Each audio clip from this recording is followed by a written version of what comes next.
CTV News with Angela Mackenzie. Good evening and welcome to this half-hour newscast on CJAD 800 and ctvnewsmontreal.ca. It's been extremely cold for thousands of Montreal residents who had no power overnight and for much of today. Warming shelters have been opened up across the city and police are doing wellness checks. Hydro-Quebec has set up generators to gradually restore power, but says some will have to wait until tomorrow. Denise Roberts reports. It's cold. This hug is the first bit of warmth Janine St. Jacques has had in more than 24 hours. Right now, when I left, the temperature in my house is 7 degrees. Like others at the Tyrone Cafe in Montreal West, she's come to warm up and commiserate with those trying to weather a polar vortex and power outage at the same time. With 4 cats at home, St. Jacques can't go to a warming shelter, and that's not her only concern. The neighborhood trends elderly. There's a lot of retired people. I'll go check up on some of them. An equipment failure at the Hampstead power substation caused a major outage Saturday morning. As of Sunday morning, there were nearly 15,000 customers without power in Montreal, the majority in Côte-Saint-Luc and NDG. Emergency shelters have been opened across the city, and police and health authorities are going door to door in the hardest hit neighborhoods to do wellness checks. We've been very lucky that so far everybody has been fine. We are doing a lot of wellness checks with our most vulnerable. On Saturday night, the Canadian Red Cross opened an emergency shelter at the Côte-des-Neiges Community Centre. And Montreal Executive Committee member Jim Bass says it will be open tonight. If the electricity is off again overnight, the civil security is looking with the borough representatives as well to find another location available nearby so that we can ask people to go to and not stay in their homes. He says, like many, the city is still in the dark about when the power will return. Hydro-Quebec has set up 7 large generators in the area to restore power, but they have to do so gradually, according to spokesperson Lynn St. Laurent. And they're asking customers to do what they can to stay safe. Unplug the appliances that you are able to unplug to make sure that when the power comes back on, there isn't a surge that will lead to another issue. Right now, the issue for many is just to find ways to stay warm and make a plan. We will consider move to a hotel. Hydro-Quebec says it expects some customers will have to wait until tomorrow to get power back. In the meantime, those affected are finding little ways to help others get through it. I think when things like this happen, your community comes together and does what it can. Even with something as simple as a cup of coffee. Denise Roberts, CTV News. CAA Quebec says it's been a very busy weekend for its crews. Freezing temperatures can be difficult on car batteries. CAA recommends using an engine block heater. When it comes to starting the ignition, it says do not hold it for more than 8 to 10 seconds if it's not starting. Spokesperson Simon Bourassa says thousands of customers called needing a boost yesterday and today. We've increased the staffing in the field and in our call centers to better serve our members. And yesterday we handled about 4,000 service calls, mostly for boosting car batteries. And it's our priority this weekend. We expect to do as many, if not more today. And Monday especially will be maybe our busiest day of the year because of the return to work. Bourassa says he predicts there will be 7,000 service calls tomorrow. Turning to the weather now, it is currently minus 18 in Montreal, but feels like minus 30 with the wind chill. Snowfall has also started. A strong storm in the U.S. is moving in. Heavy snow expected tonight into Monday. We could get 15 to 20 centimeters of snow along with strong winds. More snow on Tuesday, so drive safe if you have to go anywhere. And all that snow will surely cause a growing number of cancellations and delays at Trudeau Airport. Already incoming flights from New York, Philadelphia, and Toronto are delayed. At Toronto's Pearson Airport, about 40 centimeters of snow is expected. Combine that with wind gusts up to 50 kilometers an hour. Since Saturday, 60% of flights have been canceled. The system is expected to move out tonight. Across the border, the massive storm is affecting millions of Americans. More than 10,000 flights were canceled today alone. State and federal emergency disaster declarations are in place for several areas. The storm began impacting regions further west on Friday, and it's set to keep pummeling the east into tomorrow. Well, Christine Frechette is officially in the race for the CAQ leadership. The economy minister made the announcement surrounded by ministers today in Trois-Rivières. She emphasized nationalism and the economy in her speech and reiterated the CAQ's desire to, quote, increase Quebec's autonomy and powers within Canada. She added that now is not a good time to hold a referendum. And speaking about the English community, here is what she had to say. I hope so. I intend to have a discussion, a dialogue with the English people in Quebec. They are part of Quebec, and I intend to have a communication with them, a dialogue with them. Frechette also commented on Bill 21, passed by the CAQ in 2019, preventing people in certain positions of authority from wearing religious symbols on the job. A version of the bill, the so-called Charter of Values, was first introduced by the PQ. Frechette commented on how she supports the CAQ's revised version. The CAQ did not agree with the Charter of Value. I didn't agree either. In 2019, the CAQ tabled Bill 21, and I agreed with that. So I was at the exact same place than the CAQ both times. And we are now engaged in making sure that laïcité, secularism is being implemented in Quebec. Frechette is the second candidate to enter the race after Environment Minister Bernard Drinville. Well, the Parti Québécois is wrapping up its convention in Saint-Hyacinthe. Delegates debated more than 300 policy proposals covering everything from healthcare to immigration. And Sweta Rassi is there. Sweta, much of the focus this weekend was on independence. That's right, Angela. PQ leader Paul St. Pierre Plamondon says the referendum campaign is underway. He told his party members today that Prime Minister Mark Carney triggered the no campaign with recent remarks on the Plains of Abraham. Now, in Quebec City on Thursday, Carney referenced that battle, describing it as the beginning of the partnership between the French and English. But during that battle, French troops were defeated by the British, so his message was not well received. The PQ accused Carney of rewriting history. St. Pierre Plamondon also accused him of being part of a long tradition of colonialism.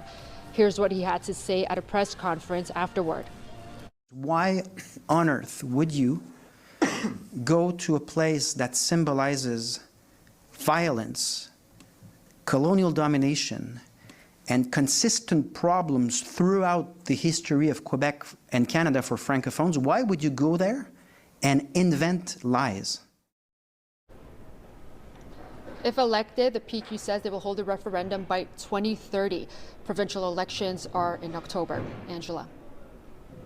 Thanks very much, Sweta. Sweta Rassi at the PQ National Congress in Saint-Hyacinthe. Well, it was another packed week in Quebec politics. So far, 2 people have officially launched bids for CAQ leadership to replace François Legault, Christine Frechette, and Bernard Drinville. Political analyst Raphael Melançon joins us once again. Hi, Raphael. Good evening, Angela. So, Raphael, looking at Drinville and Frechette, how do they shape up as candidates in your view? Well, you know, Angela, there are mainly 2 factions within the CAQ as a party. On one side, you have the economy faction, which is certainly going to go for the majority, at least, on Christine Frechette's side. Christine Frechette, who is, of course, as we know, until very soon, she is the Minister of the Economy. She replaced Pierre Fitzgibbon when he left the office. She's also a relatively new face in politics. She joined the CAQ in 2022, so she's not closely associated to François Legault and his legacy. So it's probably a good thing for her in the current circumstances where people are seeking change in Quebec. Whereas on the other side, you have the other faction, which is the more nationalist/identity faction, which is certainly closer ideologically speaking to Bernard Drinville. So Bernard Drinville, who, as we know, is a former PQ minister, the father of the infamous Charte des Valeurs, as we know, under the Marois government. And he is certainly the most nationalist of both candidates. Even even Christine Fréchette, who also worked for Jean-François Lisée when he was a minister under the Marois government, left the PQ at the time because she was against Drainville's project for the Charte des Valeurs. So it gives us already a good feel of the position of those two candidates, meaning that Fréchette is probably a softer nationalist, whereas Drainville is a much more hardliner on nationalism and identity. And do you expect that we're going to see others throw their hat into the ring?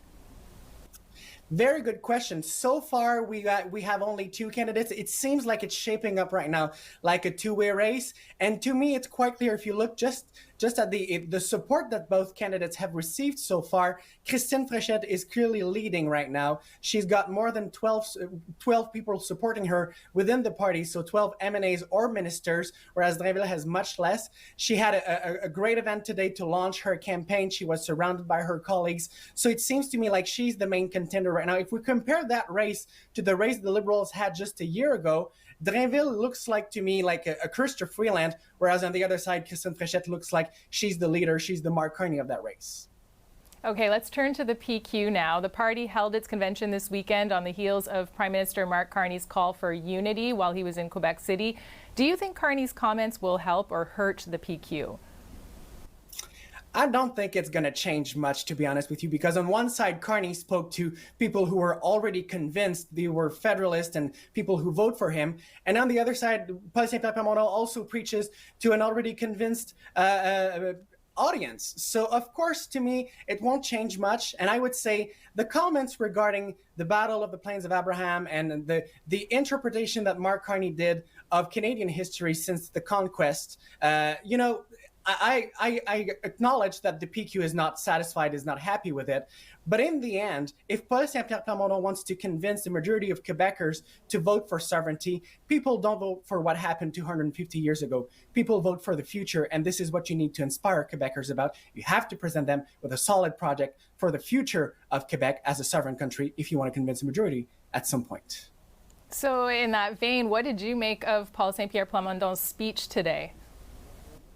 I thought it was funny that he said that, speaking of Mark Carney, he said that Carney officially launched the campaign for a third referendum today. So interesting to see that he's starting from that to try and build up some momentum around sovereignty. But in the end, let's face it, Paul Saint-Pierre Plamondon has been talking about sovereignty for already a few months now. He's been unveiling progressively chapters of his blue book on sovereignty, the Livre Bleu sur la souveraineté. And so far, the needle in the polls isn't moving at all in favor of sovereignty. It's still around 35%.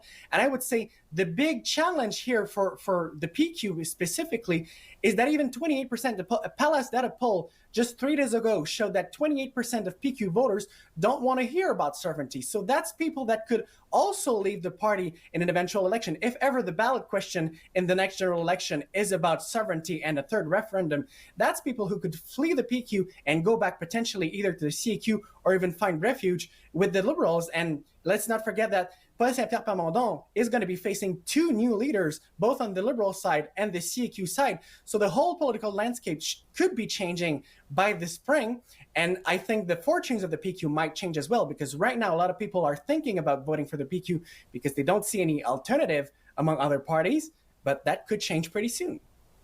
It's never a dull moment in Quebec politics. Raphael Melanson, thank you very much for your time today. My pleasure, Angela. See you next time. Parliament resumes Monday after the holiday break. Conservative leader Pierre Poilievre faces a leadership test, and Prime Minister Mark Carney is facing escalating tariff threats from the U.S. Rachel Aiello reports. Prime Minister, have you spoken to Donald Trump since he... Prime Minister Mark Carney back on Parliament Hill today, under pressure over U.S. President Donald Trump's latest threats. The Americans now saying Canada could be hit with a 100% tariff if Carney makes a free trade deal with China. If they go further, if we see that the Canadians are allowing the Chinese to dump goods. A move the Prime Minister says he won't be making. We have commitments under CUSMA that not to pursue free trade agreements with non-market economies without prior notification. We have no intention of doing that with China or any other non-market economy. What we've done with China is to rectify some issues. That assurance didn't deter Trump, who has kept up his attacks on Truth Social, saying in one post that Canada is systematically destroying itself and that the China deal is a disaster, and in another, asserting that it was so sad to see it happen. With Monday the start of a new sitting, there you are. Hey. MPs are being advised not to let Trump's trade tirades sidetrack efforts to address affordability. Don't get distracted. We just keep focused on what we're doing. But heading back into the House of Commons 2 seats shy of a majority, the governing Liberals will need help to pass key pieces of legislation, proposing to tackle crime and boost economic growth. We're going to continue working on those agendas, and obviously we want to attract the support of people who represent conservative ridings. Pierre Poilievre, days away from a vote on his leadership, has pledged to help fast-track certain agenda items that align with his priorities. The Prime Minister of this country and Pierre Poilievre, who aspires to be the Prime Minister of this country, needs to focus on the things that Canadians care about. Speaking briefly to reporters today, Carney said he's hoping for cooperation, both from the other parties in Parliament as well as the premiers, who he's set to sit down with later this week. Rachel Aiello, CTV News, Ottawa. A warning, some may find the visuals in our next story disturbing. More details have come to light in the circumstances of Saturday's fatal shooting by ICE agents of a 37-year-old Minneapolis man. As Trevor Alt reports, federal and local officials continue to have very different accounts of what happened. Overnight unrest and anger in Minneapolis after federal agents shot and killed another person. Graphic video from the scene obtained by Dropsite News shows a man in a struggle with agents, resisting being shoved to the ground and hit. It appears his gun is removed by one of the agents. Another agent opens fire, then 2 more open fire, shooting him in the back as he lies on the ground. I just saw a video of more than 6 masked agents pummeling one of our constituents and shooting him to death. How many more residents? Minneapolis police have now identified that man as 37-year-old Alex Preddy, an American citizen and Minneapolis native who worked as an ICU nurse for the Department of Veterans Affairs. Preddy seen here reading the final salute for a fallen veteran. Today we remember that freedom is not free. We have to work at it, nurture it, protect it, and even sacrifice for it. Local authorities say Preddy was a lawful gun owner with a license to carry and no criminal record. Minnesota has an open carry gun law which requires a permit. Video shows Preddy intervene trying to help a woman the agents had surrounded. He appears to be holding a phone as he is pepper sprayed and wrestled to the ground, which he resists. The video does not appear to show him drawing the gun at any point. Now, Governor Tim Walz says the state will not be stonewalled by the Trump administration as they investigate the shooting. Thank God we have video, because according to DHS, these 7 heroic guys took an onslaught of a battalion against them or something. It's nonsense, people. It is nonsense and it's lies. According to an affidavit, a doctor witnessed the shooting from a nearby apartment and says that at first agents would not let him through to help before one agent eventually agreed to let him assess the victim. According to the affidavit, the doctor says he was confused as to why Preddy was lying on his side, which is not standard practice when a victim has been shot. The doctor added ICE agents appeared to be counting Preddy's bullet wounds. Border Patrol officials say the shooting happened while conducting a targeted operation for a person in the country illegally. They claim Preddy approached Border Patrol agents with a 9mm semi-automatic handgun seen here, along with 2 magazines, and say he violently resisted their attempts to disarm him. We will not allow violence against our law enforcement officers. Secretary of Homeland Security Kristi Noem insists the agent fired defensive shots. This looks like a situation where an individual arrived at this scene to inflict maximum damage on individuals and to kill law enforcement. So far, they've provided no evidence supporting those claims.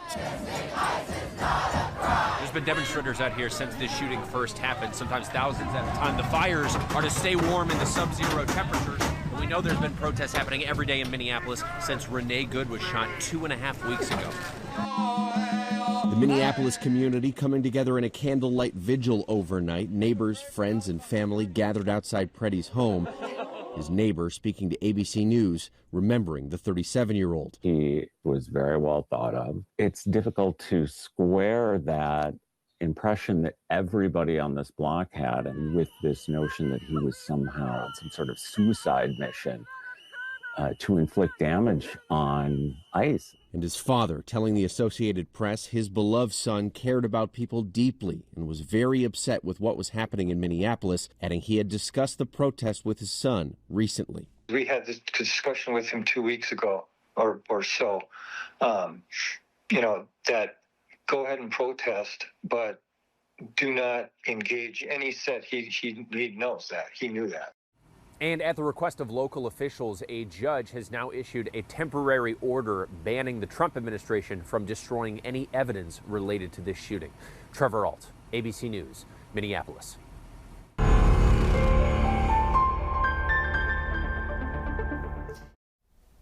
Time now for our In Case You Missed It. A couple of Montrealers will be going to the Oscars, and for the second time. Their animated short has been nominated for Best Animated Short Film. Christine Long has more. Always in a rage.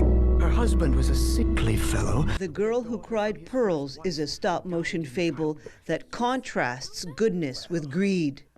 Co-director Chris Lavis says they wanted a rustic look. Takes place in Montreal just before World War I, and we wanted the textures and the feeling of and the colors to feel like a memory. His creative partner, Maciek Szczerbowski, says that aged look was partially created by a crust of Montreal mud collected from a local construction site. Filling jars with the mud that comes out of the construction scenes and diluting it in water and covering all the costumes and all the sets with it. The animation duo first attended the Oscars in 2007 when they were nominated for their short film, Madame Tootly Pootly. Dream logic and surrealism and layers of semiotics laid on top of each other to create some kind of spontaneous chemistry. The Girl Who Cried Pearls is voiced by Colm Feore, with music by another Montrealer, Patrick Watson. The film took 5 years to make. This film is funded and produced by the National Film Board of Canada. We've been to the Oscars twice in our life. They have been dozens of times. Whoa, kid, what'd you do?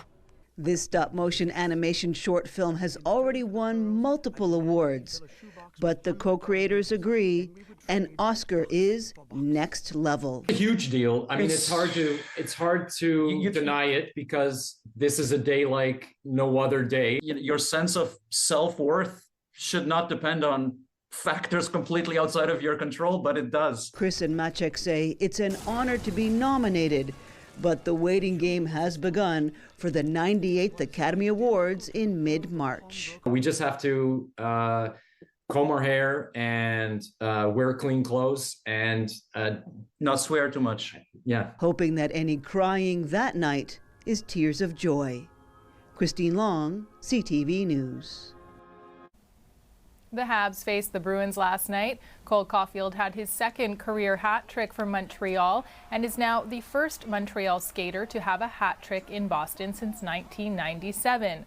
Samuel Motembo made 17 saves, but none of it was enough. Morgan Geekie scored his 100th career goal to break the tie, giving the Boston Bruins a 4-3 win over the Canadiens. The Habs host Vegas on Tuesday.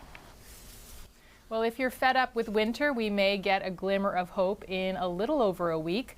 Wyerton Willie, Ontario's famous groundhog, will soon make his prediction for when winter will come to an end.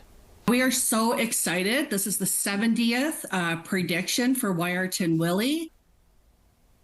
Every February 2nd, anticipation builds for the famous groundhog to predict when the start of spring will come. We'll have to wait to see whether he will cast a shadow for 6 more weeks of winter or if there will be no shadow, a sign of an early spring. Well, that's it for us. Thanks for watching and listening. Have a good night, everyone. Take care.